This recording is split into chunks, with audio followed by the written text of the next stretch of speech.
show you how to edit the highlights of an image in the Lightroom app. But before that, don't forget to subscribe and leave a comment down below, because at 10,000 subscribers I'm going to show you my whole YouTube revenue statistics and growth strategy. So without further ado, let's just jump right into it. First we have to open up the Lightroom app, and then from the gallery select the picture that we want to edit. Let's say it's this one. We open the picture and then we have to go into the editing menu. We can open the editing menu by tapping on it. This is its icon, or pressing E on the keyboard.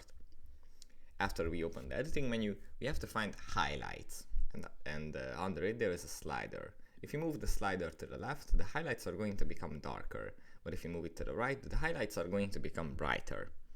You can see it here on this part of the building.